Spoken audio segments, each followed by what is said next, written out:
Trump's a Hulkamaniac. That was fake news, and it's frankly disgusting. Hello and welcome to WrestleMe Weekly. We're going to start off with an NWA show, and you might be thinking, if you've been following this, what the heck is this? An NWA show? I thought they purchased WCW. You're doing WCW shows presented by the NWA? Well, yes.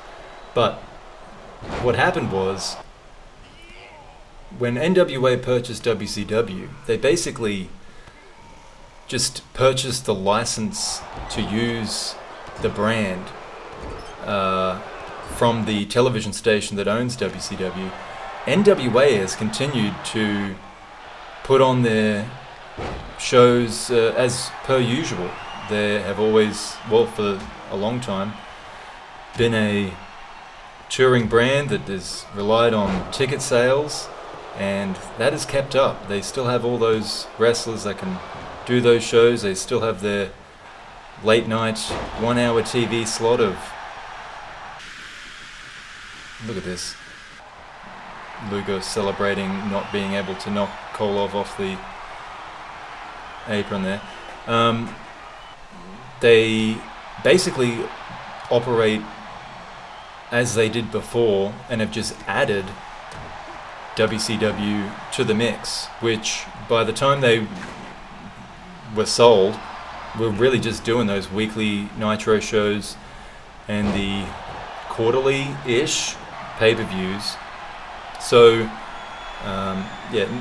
basically it's just an addition to what the NWA were already doing. You can see here Luger defending the Liberty States Championship. That's in the Northeast, that region. You want to talk all this old school bullshit about the rules? Well, here's a rule you might remember. I'm the motherfucking one who calls the shots. Moving back over to the WWE, and we have ourselves a championship match. Jinder Mahal, in his brash, self-promotional nature, has led him to challenging Drew McIntyre for the Intercontinental title. Drew McIntyre, being a fighting champion, accepted. And Jinder, he debuted in WWE at WrestleMania in a winning effort alongside Cesaro, a tag match, but still yet to really achieve much more than that in WWE, other than a few more wins.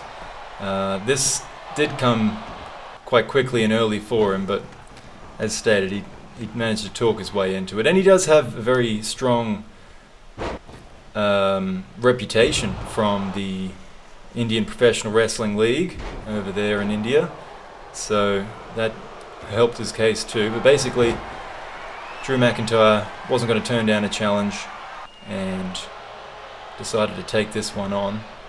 He has to fight out of a camel clutch here, and he's going for his double underhook DDT, nails it, and this could be an early night for Jinder. Not quite. So he does have a rather unique style of offense, but Drew McIntyre, having been a UK champion for so long and touring around Europe with that championship, he's faced many styles, and doesn't matter what style that you have, a knee to the face is never good, and it is the end of the match. Jinder taken down a peg by the Scot, who retains his Intercontinental Championship. Great bout. Now, move along to SmackDown, where the Queen of the Ring tournament continues. We did begin at the quarterfinal stage. That was opened up by Ronda Rousey at Backlash, defeating Lacey Evans. And now it's LeRae, who is married to Johnny Gargano. We know him as a former United States Tag Team Champion.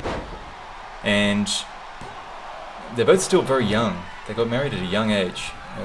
23 is LeRae, 25 is Gargano. She's got many skills of her own, though, as you can see here. Coming along to join The Way with her husband and Theory. And LeRae brings her own tag partner, Indy Hartwell, who you can see at ringside. They've been a tag team for a few years now.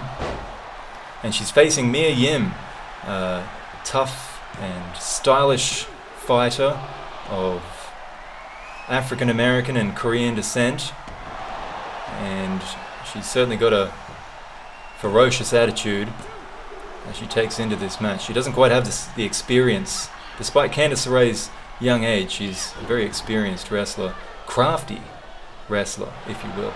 Look at this. Goes for a neat little pin attempt there, not good enough. Takes Yim down with the scissors to the legs and finishes it with a crossface. So she advances Candice LeRae to the next round. Kudos to her. We're going to continue with the Queen of the Ring tournament. We've got Sarray over from Japan. She was a champion in JWP, a recent Japanese promotion that folded. In Japan, of course, the men and women tend to be separated into their own promotions. Sarray was just a free agent taking bookings for a short time before WWE made the call, and she faces the United States Liv Morgan, an up-and-comer with a lot of attitude and enthusiasm, lives her life with a punk rock mentality, and loves that traveling rock star life of a pro wrestler, specifically with the WWE. And she brings with her plenty of skills, though, as you can see. Sarray is certainly the more polished in terms of technique, and you can see that here. A big double foot stump to the boobs, and again, Liv Morgan losing cup sizes by the moment in this match, and that's what she gets from this match, whereas Sarray picks up a win, which I'm sure is much preferred. Now, we mentioned Indy Hartwell before, newest member of The Way, but she's unfortunately taking on the largest woman signed by WWE for this tournament, and that's how it starts. Big kick to the face. Nia Jax is a member of the famous wrestling Anoa'i family, family tree. I mean, you've got current WWE wrestlers, The Rock and the Usos. In Law, there's Reigns and Umaga. She kind of feels entitled to her spot here, but it quickly becomes clear that you can't really falter for that. Sneaky Candice LeRae on the outside, throwing a chair in for her partner, and that actually distracts Nia Jax into a bad spot. Indy Hartwell taking a full advantage, not actually using the chair, just happens to be there as she brings down Nia's head, and Nia in trouble for a moment here. Can't even knock her down with that kick to the head though, and now Nia's coming back with a vengeance. Indy Hartwell from Australia came to the United States a few years ago and formed a tag team with LeRae, and I think she's wishing she was back on Bondi Beach right now, getting absolutely pummeled by Nia Jax, who makes it look easy in the end despite copping a few chair shots to the back of the head, but she lives to fight another day. Now, this was very interesting. Cesaro came out and was kind of pumping himself up. He's been avoiding challenges, saying there's no number one contender for his light heavyweight championship. So McMahon comes out and says, actually, you will be in the main event at Elimination Chamber, and you'll face 5 other men inside the Elimination Chamber, and he's not happy about that. Oh! You're using coconut. What? Some more news. The New Day, a popular tag team in NXT, who are very current with their internet culture and memeing, very entertaining pair. They welcome Big E, who's been traded from the WWE to gain more experience. He was having a rough go of it after being injured at Survivor Series, first by Regal and then Razor Ramon exacerbated the knee injury. But the interesting part of this is trade does mean that someone's going back the other way.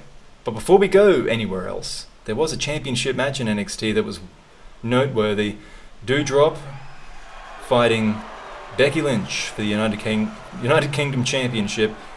Doudrop from a town not far out of Glasgow, Scotland, which is where this match takes place. So she was a bit of a babyface in this match. Of course, Becky Lynch, long reigning champion, and a take-all-comers approach she's always had. One of the larger competitors that Lynch has faced, and she's having trouble early on with the mass of Doudrop, but she comes back with ferocity and is even able to lift Doudrop up, slam her down multiple times here.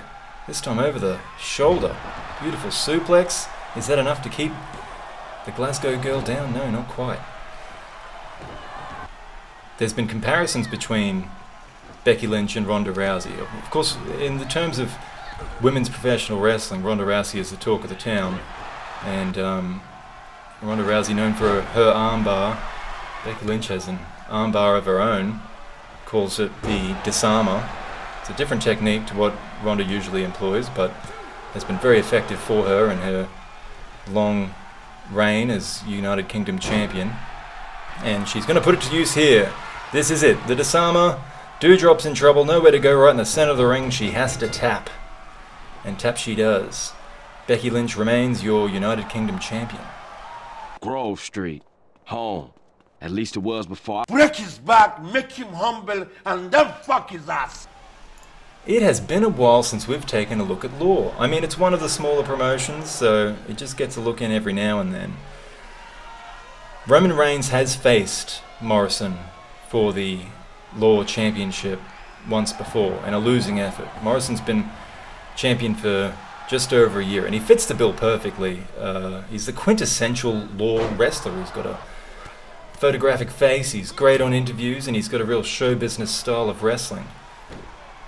But Roman Reigns is a lot of those things as well, and has really been kind of seen by many as the one to take that title from Morrison, or, you know, really even there's bigger thoughts than that perhaps he can just be the next face of professional wrestling in the United States.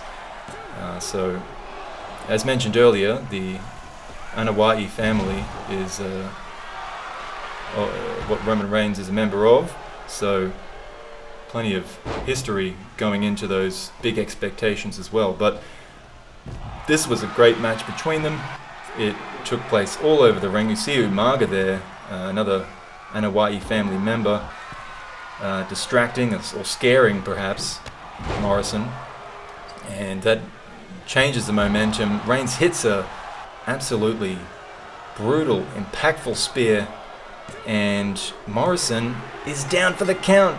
The Law Championship changes hands for the first time in over a year, and Roman Reigns is the new face of the Los Angeles promotion Law.